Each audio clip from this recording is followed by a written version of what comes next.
ஒரு ஆள் பெருமாவில் சுண்டல் வாங்கி தின்றுட்டு அப்படி அங்கே உள்ள எதிர்த்தாப்புல உள்ள செவத்தில் தொடச்சார். வெளியே போய் தொடச்சிட்டு கையில் சுமல் வருதான்னு பாப்புன்னு சொல்லி 2 கையிலையும் அப்படி மோந்து வைத்தார். மறுபடியும் சுமல் வருது அப்படின்ட்டு ஒரு 4 தடவை அப்படின்ட்டார். பக்கத்தில் ஒரு 15 பேர் கூட்டிட்டாங்க. அங்கே ஏதோ ஒரு முக்கியமான சாமி இருக்கு போல, தனியாக போய் அங்கே கும்பிட்டுக்கிட்டு இருக்கானே அப்படின்ட்டு பின்னாடி வந்து 4 பத்தி குச்சி ஊண்டி வச்சு கும்பிட்டுட்டான். அடுத்து வந்து பேரவே வச்சுட்டான். வச்சுட்டு சூடம்னு சொல்லி 3வது வருஷம் அந்த பக்கம் வராது, பெரிய கும்பாபிஷேகம் நடத்திட்டாங்க கோயில் கட்சி. கல்லூரில் மழை பெஞ்சு உரை தோண்டிக்கிட்டு இருக்கு. பிரின்சிபால் போறாரு. அப்படியே தலை வலுவலுவலுன்னு அப்படி ஒரு தலை வலிச்சு மின்னுது. ஆரம்பிக்கிறான். ஒரே மழை பெஞ்சு ஈரமா சகையா கிடக்கு. அவர் போறாரு. வழுக்க ஓதுவாரு. அவர் காது கேட்டுச்சு. வழுக்க ஓதுவாரு. பக்கத்தில் வந்துட்டார். சட்டையை பிடிச்சி பிரின்சிபாலே வழுக்க, சார் உங்க நன்மைக்கு சொல்ல ஏடா என்னைய வழுக்க ஒன்று உனக்கு என்னடா நன்மை செஞ்சு சகதியா கிடக்கு. உங்களை வழுக்க போகுது சார், வழுக்க போகுது சார், பார்த்துக்கோங்க அப்படின்னு மாற்றிட்டாலும் ஒரு பாயிண்ட் வச்சிருப்பாங்க ரெடிமேடா. எந்த பாயிண்ட்ல மாட்டுக்கு தப்பிச்சுக்கணும். ரொம்ப சோகத்தோட காலைல உட்காந்தாரு. என்னையா ஏன் இப்படி உட்காந்துருக்க? வீட்டுக்காரிக்கு ஒரு முத்தம் கொடுக்கணும்னு சொல்லி 30 வருஷமா ட்ரை பண்றேனியா, முடியல. ஏன் என்ன அவ வாடகை வைக்கிறேன் தான் குறிக்கோளா இருக்கா. அவன் இப்ப ஒழிப்புக்கு நினைச்சுக்கிட்டாங்க. அவன் கீழே ஆயிட்டு அப்படி இருக்கா. ஒண்ணும் இல்லை. வாத்தியார் பாடத்துக்கு கூட சொல்லிருக்காரு. மகாபாரதத்திலே ஒரு சீன் அப்படின்றாரு. சார் அதிலே சீனா அப்படின்ட்டா. உட்கார்றா என்ன ஒரு காட்சின்னு சொல்லணும். எல்லாத்தையும் மாத்திட்டுறாங்க. ஜங்ஷனில் ஒரு மங்கிய மாலை பொழுது ட்ரெயின் சன்னலுக்கு நேரம் உட்காந்துருந்தேன். ட்ரெயினில் சொல்கிறா அவளை கேட்டுக்கிட்டு இருக்கேன் ஃப்ரெண்டு. அங்கே ஒரு தேவதை மாதிரி கண்ணுனா கண்ணு, அப்படி ஒரு கண்ணு மீனா மாதிரி அப்படியே நடந்து பக்கத்தில் வந்தா. வந்து பக்கத்தில் வந்து ஒரு 3 வார்த்தை சொன்னான். அப்படி அது லாக் ஆகிட்டேன்டா. என்னடா அந்த 3 வார்த்தை? ஐயா தர்மம் பண்ணுங்க அப்படின்னா. இந்த வாடகை வீட்டு போவாங்க. வாடகை வீட்டு போகிறப்ப ரொம்ப கொடுமையாக இருக்கும். ஒருத்தன் போய் கேட்டிருக்கான், இந்த ஏரியாவில் தங்க வீடு கிடைக்குமா அப்படின்னு. அப்படிலாம் கிடைக்காதுங்க, செங்கல் சிமெண்ட் மணல்லாம் கிடைக்கும், தங்கத்திலாம் அவ்வளோ வசதி யார் இருக்கா அப்படின்னா. குழந்தைனாலே சில இன்னைக்கு ஒரு ஆள் சோகமா சொன்னார். திண்ணையில் உட்காந்துட்டு, என் மயன் முளைச்சி 3 அளவு விட விடலையா அப்படி செஞ்சுட்டான். என்னங்க செஞ்சேன்? செடியை பிடிங்கிட்டான். அதாவது செடி 3 அளவு விடலையா அதை பிடிங்கிட்டான். இவர் மயனை நினைச்சுக்கிட்டு நம்ம கட்டுக்கிட்டு இன்னைக்கெல்லாம் தமிழ்நாட்டில் ஒரு விஷயத்தை சொல்ல முடியல. அதுக்கு 360 அர்த்தம் வச்சிருக்காங்க. நான் ஒரு ஆள்கிட்ட எங்கள் மாமா அறிவுப்படுத்தினேன். இவர் தாங்க எங்கள் மாமா அப்படின்னேன். அவன் முன்னாடி வந்து இவர் தான் உங்கள் மாமாவா அப்படின்ட்டான். மாமாவுக்கு இன்னொரு அர்த்தம் இருக்கும்போது அதுக்கு எனக்கு என்ன தெரியும்? கடைக்கு போயில பழம் வேணும் அப்படின்னு. ஒன்றா வேணுமா சீப்பாக வேணுமா? ஒன்று வேணும் ஆனால் சீப்பாக வேணும். ஒரு பழம் வேணும், அது சீப்பாக வேணும், அதில் எடுத்து இருப்பாரு. சரி அது என்னது? கொய்யாப்பழம் நல்லா இருக்குமா? சரி ஒரு கொய்யாப்பழம் ஒரு 2 கிலோ கொடுங்க. நல்லா இருக்குமா? இனிக்குமா? இனிக்குமியா? புளிச்சிச்சுன்னா காசே வேணாம். அப்போ புளிக்க வளமா ஒரு 2 கிலோ கொடுங்க இருக்கான். எப்படிலாம் பாயிண்ட் சொல்ல முடியுமோ? உடம்பு சுத்தமா இருக்கணும் என்ன செய்யணும்? சோப்பு போட்டு குளிக்கணும் அப்படின்னா. மனசு சுத்தமா இருக்கணும் சோப்பை முழுகணும் அப்படின்ட்டா. படிக்கும்போது உனக்கு தூக்கம் வந்தா என்ன செய்வ? சரி படிப்பு தான் வரல, தூக்கமாச்சு வருதுன்னு சொல்லி அசந்து தூங்குவேன் அப்படின்ட்டு. அதான் நான் இன்னொரு ஆள் பாடிக்கிட்டு இருக்காரு. கீழே ஒரு ஆள் ஒரு பாட்டுக்கு அப்படியே ஊட்டி ரசிக்கிறார். அந்த மனுஷன் நானும் எத்தனையோ ஊருக்கு பாட போயிருக்கேன், இப்படி ஒரு ரசிகன் ஐயா மறுபடியும் பாடுறாரு. அப்படியே ஆட்டாது தஞ்சாவூர் பொம்மை மாதிரி அப்படியே 25 பாட்டு பாடித்தார். அந்த ஆள் தலையை நிறுத்துற மாதிரி இல்லை, அப்படியே உருளுது. என்ன ஆட்டிக்கிட்டே இருக்காரு. அப்பயும் ஏன் நான் தான் நிறுத்திட்டு எதுக்கு? எப்ப அவர் கழுத்தெலும்பு ஒடிஞ்சு 1 வருஷம் ஆச்சு. அவர் எப்பவுமே ஆட்டிக்கிட்டே இருக்கு. வீட்டில் படுத்துருக்கு கூட ஆட்டிக்கிட்டே இருப்பாரு. அது தெரியாம கிணத்தனமா 25 பாட்டு பாடிக்கிட்டியா? உடனே எந்த ஊர்ல சேர்த்து போய் 7 மணிக்கெல்லாம் போய் நியூஸ் பேப்பர் வாசிக்கிறக்கா கடைக்காட்டு கேட்டேன். கடைக்காரர் நியூஸ் பேப்பர் கொடுங்க அப்படின்னேன். பூரா தீர்ந்து வச்சு பாப்பண்டாரு. நாங்க 7 மணி தான் அதுக்கு நீ தீர்ந்து வச்சுன்றீங்க. இப்பதான் கண்டனாயிரம் பேப்பர் படிக்க ஆரம்பிச்சிருக்கா அப்படின்னா. அதாவது என்ன சொன்னா இல்லை என்ன சொன்னா நண்பா ஒரே தலைவலியா இருக்குடா. சும்மா நீ மட்டும் சொல்ற உனக்கு தலைவலி. நேற்று எனக்கும் தலைவலி தான்டா. உடனே என் மனைவிட்ட போனேன். கட்டி பிடிச்சி ஒரு முத்தம் கொடுத்தா. உடனே தலைவலி நின்றுச்சு. அப்படியா உன் மனைவி இப்போ எங்க இருக்கா அப்படின்னு இருக்கான். யாரு செருப்படி வாங்கிருக்கு. அது அவனுக்கு கொடுப்பா, ரைட்டு உனக்குமா கொடுப்பா, எவ்வளோ தானே கொடுப்பா. வேமா போயிருக்கா. மேனேஜர் சொல்லியிருக்காரு, சிம்பிளா தான் உனக்கு கேள்வி வைக்க போறேன் தம்பி, அதனால பயப்பட வேணாம். 15 எவ்வளோண்டாரு. அவன் அப்படியே விறுவிறுத்து பயங்கரமா யோசிச்சு 26 விட்டான். வீட்டுக்கு வந்துட்டேன். கொடுமையை பாருங்க, அவனுக்கு அப்பாயின்மெண்ட் ஆர்டர் வந்துருச்சு. மிரண்டு எடுத்துட்டு என்ன சார் 15 30 நான் 26 சொன்னேன், எனக்கு போய் வேலை கொடுத்துருக்கீங்க. அது எங்களுக்கு தெரியும், அது எங்களுக்கு தெரியும்டா. ஏதோ வந்தால் நீ ஒரு ஆள் 26 வரைக்கும் வந்த, வேற எவனு 26 கிட்ட தாண்டி வரல. காலத்தை வந்து டியூட்டியில் ஜாயின் பண்ண. சரி சார் சம்பளத்தை சொல்லுங்க. தொடக்கத்தில் உனக்கு 6000 ரூபா சம்பளம், 6 மாதம் கழிச்சு 8000 ரூபா. அப்போ நான் 6 மாதம் கழிச்சு வந்து சேர்ந்துக்கிறேனே. பார்த்துருப்பீங்க எல்கேஜியில் சாதாரணமாக அன்றைக்கி ஒரு பையன் நேற்று நான் காட்டுக்குள்ள போனேன்டா. அப்போ ஒரு சிங்கம் என் பக்கத்தில் வந்துச்சு. ஐயோ கடிச்சிருக்குமாடா. அதுக்கெல்லாம் பயப்படாத. நான் தூண்டு எச்சு துப்புனேன். ஓடியே போயிடுச்சு. இப்போ என்ன சொல்லிட்டேன், இவன் ஆரம்பித்தேன். நேற்று நான் காட்டுக்குள்ளே போனேன். அப்போ 2 சிங்கம் வந்துச்சு. என்ன செஞ்ச பயப்பிள்ளையே, நான் உன் வீட்டுக்காரன் தானே, ரேச தடை கொடுத்தேன், ஈரம் மறைச்சு, அது நீ துப்புனதா அப்படின்னா அப்படி புரிஞ்சுக்கிட்டேன். சரிடா அப்படின்னு அவங்க செருப்பை வாங்கி அவனே அடிக்கிறது. இந்த கதை தான் விடாக்கூடம் குடாக்கூடன்றது நம்ம பெரியவங்க சொல்கிறது. அது கிராமத்து நடக்கும். ஏன்னா ரொம்ப அர்த்தம் தெரியாமல் பேசுறது. ஆரம்பிக்கிறார் மயனை பற்றி, என் மயன் கோமாவில் இருக்காங்க. அப்படியா, பரவாயில்லையா, என்ன சம்பளம் வாங்குறேன், அங்கேயே செட்டில் ஆகிட்டானா அப்படிக்காரு. கோமான்றது நோயிடா, கையால் விளங்காமல் ஆஸ்பத்திரியில் படுத்திருக்கேன், செட்டில் ஆகிட்டான்னு கேட்டுக்க. அது ஒரு நாடுன்னு நினச்சிருக்கான். கோவா மாதிரி சின்னசாமி இறந்ததுக்கு பெரிய சாமி வந்தான், பெரிய சாமி இறந்ததுக்கு சின்னசாமி வந்தான். கீழே 2 டவுட் ஆயிடுச்சு. பெரிய சாமி வந்து சின்ன சாமி வந்தேன், சரி, மறுபடியும் எப்படி சின்ன சாமி பெரிய சாமி வர முடியும்? வேலை லூஸ் போல. என் கல்யாணத்துக்கு நீ வந்த, அப்புறம் உன் கல்யாணம் நான் வந்தில்ல, ஆமாம் அப்படின்னு இருக்கான். எப்படி தெரியல, இப்போ நான் ஒன்று சொல்லி அவனை அப்படி தம்பக்கு இழுத்துறது, மாத்துறது. அறிவாளின்னு வாத்தியார் சொல்றாரு, நீ முருகேசன் பையன் தானே? ஆமாம் சார், ஆமாம் சார். உங்கள் அப்பா என்கிட்ட தான்டா படித்தாரு. உங்கள் அப்பா என்கிட்ட தான் படித்தாரு. அப்பா என்ன செய்றாரு? மாடு மேய்க்கிறாரு. மாடு மேய்ச்சிருக்காரு. அடுத்து நானும் மேய்க்கப்போ உன்ட்ட படித்தா அப்போ என்னையா செய்ய முடியும்? இது கல்யாணத்தில் பந்தியில் உட்காந்தோடனே முதல்ல ஆரம்பிப்பேன், என்னடா சோத்துல போய் கல் இலவை போட்டு வச்சிருக்காங்க அப்படிதான். எனக்கு கரெக்டாக பேசுவோம். அந்த இலவு இன்னொரு ஆள் வந்து, ஏடா இலவுண்டுக்கிட்டு இருக்க, என்ன இலவுண்டுக்கிட்டு இருக்க, கர்மாந்திரம் முடிச்சவனே, சாப்பிட்ற எதை போட்டாங்க சாப்பிடா. 3வது ஆள், என்னடா என்ன நினச்சிக்கிறீங்க, கல்யாணோட பாவம் கஷ்டப்பட்டு ஒரு பொம்பளை பிள்ளை கல்யாணத்தை பண்ணி வைக்கிறான், நீ இலவுன்ற கர்மாந்திரம்ன்ற போன மாதிரி உட்காந்துருக்கீங்களா அப்படின்னு அவன். 3வது ஆள்கிட்ட, பெரிய மனுஷன் நீயாச்சும் வார்த்தை சொல்லியா, போனோம்ன்றான் கர்மாந்தரமே, பாவம் இல்லையா அந்த கல்யாணத்தோட வேற என்னமா நீ சொல்லியா, நீங்கள் சாப்பிடுங்க, எவ்வளோ தாலியத்தை அம்மளுக்கு நீங்கள் வாட்டி சாப்பிடுங்க அப்படின்னு அவன்.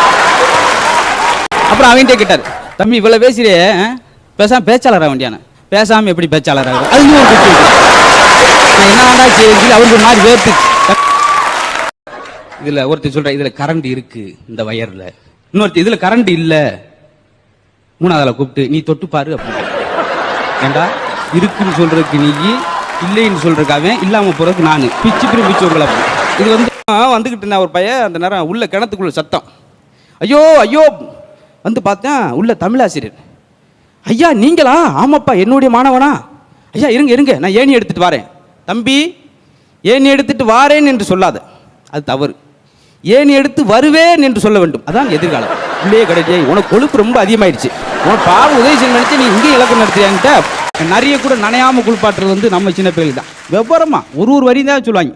உங்கள் அப்பா என்னடா வேலை பார்க்குறாரு அப்படின்னு. எங்கள் அம்மா சொல்கிற எல்லா வேலையும் அவர் தான் பார்க்குறாரு. புளிக்குழம்பு வைக்கிறது, ரசம் வைக்கிறது, மோர் குழம்பு, அத்தனை அந்த மனுஷன் தான். ஒரே வரையில் பதில் சொல்கிற அவன்ட்டு தான் முடியும். நான் ஒரு பையிட்ட பொங்கல் முடிஞ்சோடனே 3 நாள் நல்லா ஜாலியாக புது ட்ரெஸ்ஸோட தெரிஞ்சானே எப்படி அப்படின்னு சொல்லி, பொங்கல் எப்படா போச்சு அப்படின்னு, வாய் வழியாத்தியான் கிளம்பிடுறாங்க. அடுத்த கேள்வி பாருங்க, நீச்சல் கற்றுக்கிட்டு எங்கே? தண்ணியில் தான். அவர் கல்யாணத்துக்கு உள்ள போறாக்காக செருப்பு எங்கே போறேன்னு தெரியல, கூப்பிட்டு தம்பி செருப்பு எங்கே போடுறது, காலில் தான் அப்படின்டா. இதோட அன்னைக்கு நம்மளுக்கு வேணாம். ஏன்னா ஒவ்வொரு பருவத்துக்கு. நேற்று நான் டூர் போனேன்டா. டூரில் என்ன பார்த்தேன், 40 அடி அகலத்தில் 80 அடி உயரத்தில் சாப்பிட்ற கீரை ஒன்று வளர்ந்துருந்துச்சு. அப்படி பேதலிச்சிட்டேன். இப்போ அடுத்த ஒரு போர்டு போடணும், அவன் ஆரம்பிக்கிறான். நேற்று நானும் ஒரு டூர் போயிருந்தேன்டா. நீ என்ன பார்த்தப்ப 120 அடி அகலத்தில் அவன் மிரட்டி ஆத்தடி என்ன நம்மளை மிஞ்சிட்டானே அப்படின்னு. 200 அடி உயரத்தில் சொல்ற, என்னது ஒரு பானையை ஒரு கொயவர் செஞ்சுக்கிட்டு இருந்தாங்க. அவ்வளோ ஒரு பானையை எப்படி ஒரு கொயவர் செய்ய முடியும்? அப்படி செய்யாட்டி எப்படி உன் கீரை எதில் அவிக்க முடியும் அப்படின்னு அவன். இவன் பட்டு சரட்டின் சட்டையை கழிச்சுட்டு எதிர்த்து பஸ் பக்கம் ஓடி போயிட்டான். தமிழ் வாத்தியார் வந்தார்னா தமிழ் வகுப்பில் எவனாவது ஆங்கிலம் பேசினா எரிச்சிருவார். தமிழ் மேலே அப்படி ஒரு பற்று. வந்தார், எல்லாரும் அட்டன்ஸ் எடுத்துக்கிட்டு இருக்கார். ஒருத்தர் எஸ்ஆர் அப்படின்னா, யாரா எஸ்ஆர்னு சொன்னவேன், யார் எஸ்ஆர்னு சொன்னவேன், தமிழ் வகுப்பை என்ன நினச்சி என்னை பற்றி தெரியுமில, பிரிச்சு சார் நான் தான். என்ன சொல்லாமா தமிழ் வகுப்பில் எஸ்ஆர்னு சொல்ல மாட்டேன், ஆங்கில வார்த்தையை தெரியாமல் சொல்லிட்டேன், இனிமேல் வரக்கூடாது, சிடோன் ப்ளீஸ். அரே இவரே ஊஸ்தனமாக இருந்துட்டு அவன் அப்படி பதறி போயிருக்கேன். கடைசியில் சிடோன் ப்ளீஸ். எங்கள் குடும்பத்துக்குலாம் நாங்கள் ஒன்றுக்குள்ள ஒன்று தான் கல்யாணம் பண்ணுவோம், வேற யாரையும் கல்யாணம் பண்ண மாட்டோம். எப்படி? எங்கள் அப்பா வந்து எங்கள் அம்மா தான் கல்யாணம் பண்ணியிருக்காரு, அதே போல் எங்கள் மாமா வந்து எங்கள் அக்காவை தான் கல்யாணம் பண்ணியிருக்காரு, எங்கள் தாத்தா வந்து எங்கள் பாட்டி தான், அதே போல் நான் என் கொண்டாட்டி தான் கல்யாணம் பண்ணுவேன். அதுல என்ன பல் கட்டணும் சொல்லி ஒரு டாக்டர்கிட்ட போனால் நம்மள பொண்ணு என்னாச்சு, பல் டாக்டரே கட்டிட்டு வந்துருக்கா, அது பெரிய கில்லாட்டி வந்துருப்பா போல. எனக்கு பெருமை சொல்லியிருக்காரு. காப்பி பொடி வாங்க போன என் பொண்ணு கடைக்காரனை கூப்பிட்டு ஓடி போயிட்டா அப்படின்னு. இவன் அப்புறம் எப்படி காப்பி சாப்பிட்டீங்க அப்படின்னா, ரோட்னை பற்றி அவங்க ஒன்றும் கவலை இல்லை, காப்பியில் ரொம்ப கவனமாக இருந்திருக்கேன். எல்லாரும் வாக்கிங் போகும்போது நாயை பிடிச்சிட்டு போவோம். ஒருத்தன் 40,000 ரூபாய்க்கு 4 மயிலை வாங்கி பிடிச்சிட்டு போனேன். காலையில் 7 மணிக்கு அந்த ஏரியாவே கூட்டிட்டாங்க. என்ன வினோதமான நாள் இருக்கே, என்னங்க 4 மயிலோட போகிறீங்க? டாக்டர் சொன்னார், உடம்பு குறையிறதுக்கு தினம் 4 மைல் நடக்கணும் அப்படின்னா அது இந்த 4 மைல் அப்படியே. ஆமா, ரேஷன்ல என்ன இருக்கு? ஒரே கூட்டமா இருக்கு. என்ன போடுறாங்கடா? சண்டை போடுறாங்க டீச்சர். அது தெரியும்டா, என்ன பொருளடா போடுறாங்க? அப்படி கேளுங்க டீச்சர்.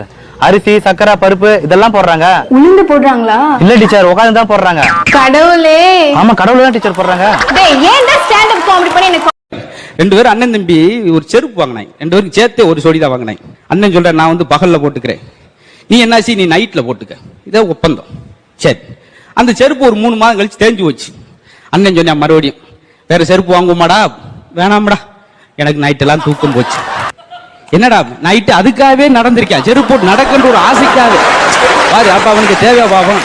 இப்படி எங்கேயாவது எனக்கு பிறருக்கு உதவி செய்ய வேண்டும் அப்படின்னு உதவி செய்ய பத்தி சொல்றாரு. இப்போ ஒரு ஆள் தண்ணிக்குள்ள விழுந்துட்டா முதலில் அவர்கள் தலைமுடியை பிடித்து தான் இழுத்து வந்து காப்பாற்ற வேண்டும். சார் அவன் மொட்டை தலைனா சரி, முடி முளைக்கிற வரைக்கும் அங்கேயே காத்து இருந்து இழுத்துட்டு வாடா, இழுச்சு அப்பல கவிதை எழுதுவாங்க. ஒர்க்குக்கும் ஹார்ட் ஒர்க்குக்கும் என்ன அப்படின்னா தெரியலையே.